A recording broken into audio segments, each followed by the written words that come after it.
Misal ibu sakit, anak sakit. Semua mau dibawa ke rumah sakit. Ibu minta dibawa berangkat ke rumah sakit dulu, istrimu bilang anak kita dulu. Istrimu bilang anak kita bawa rumah sakit. Ibumu, ibu sekarang rumah sakit, ibu sekarang rumah sakit. Kalau kita milih anak kita dan kita menjadikan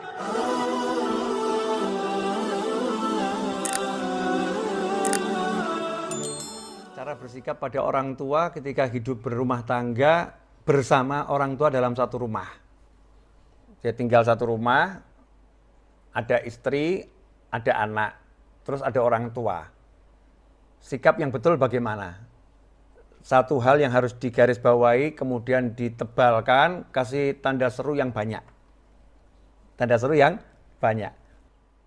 Surga atau neraka kita sangat besar, bergantung dari bagaimana kita bersikap terhadap orang tua kita.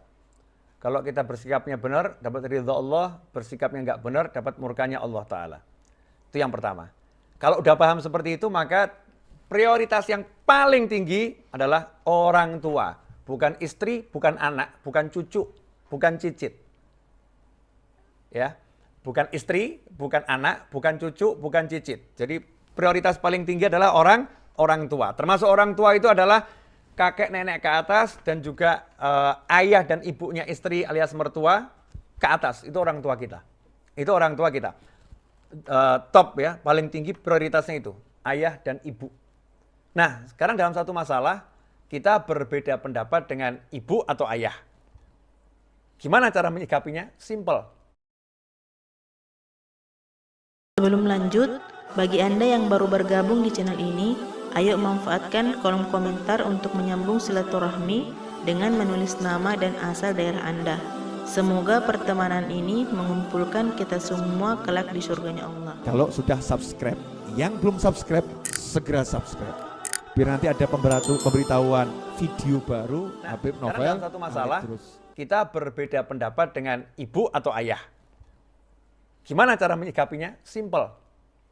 Sodorkan perbedaanmu pada Al-Quran, hadis Nabi Muhammad SAW, dan ilmunya para ulama. Kalau ternyata yang dianjurkan ibumu, orang tuamu, tidak bertentangan dengan Al-Quran, tidak bertentangan dengan hadis, tidak bertentangan dengan anjuran para ulama, ya, maka wujudkan apa yang diinginkan ibu atau ayahmu. Kesampingkan keinginanmu. Tapi saya pengen keinginan saya terlaksana. Boleh.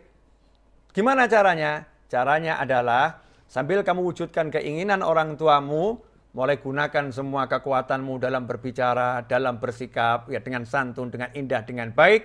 Rayu orang tuamu untuk mewujudkan apa yang kamu inginkan. Contohnya saya dulu mau nyantri nggak boleh. Ibu saya yang melarang. Nggak boleh ke pesantren, nggak boleh kuliah ke kampus. Bolehnya kalau di kota Solo. Keluar dari Solo nggak boleh. Intinya ibu saya mirip Nabi Yakub alaihi salam.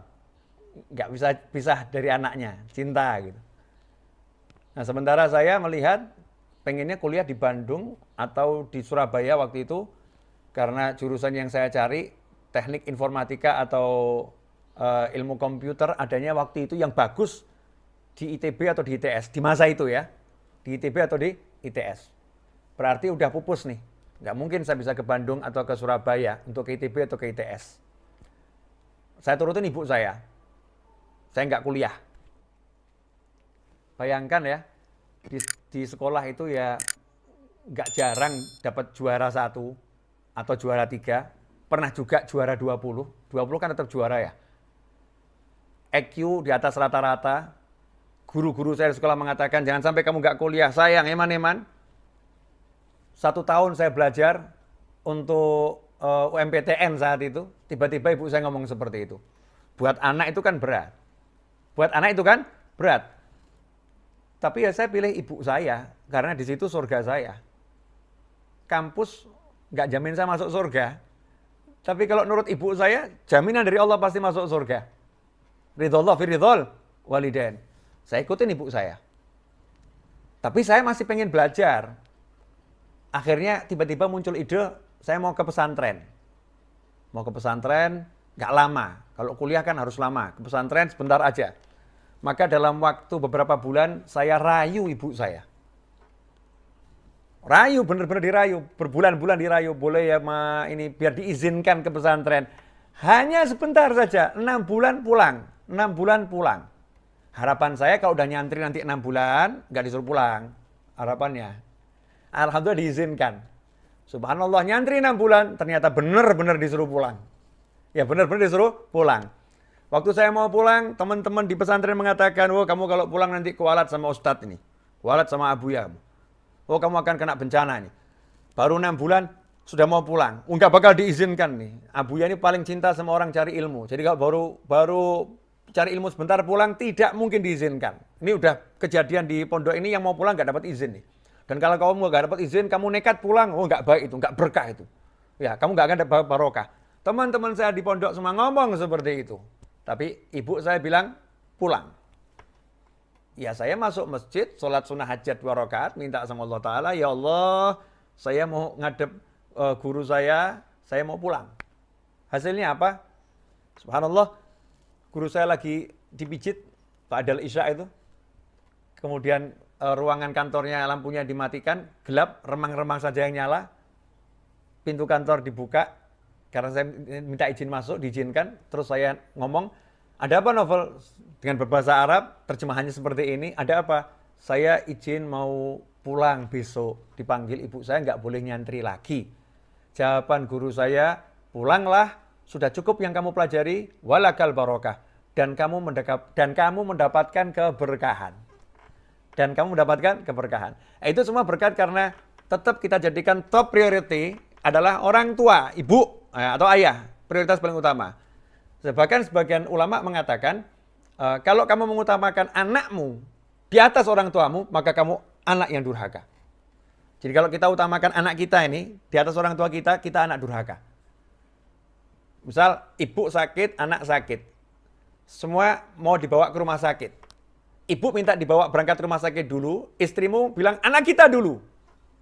Istrimu bilang anak kita bawa rumah sakit. Ibu sekarang rumah sakit, ibu sekarang rumah sakit. Kalau kita milih anak kita dan kita menjadikan ibu kita nomor 2, maka bukan anak yang berbakti.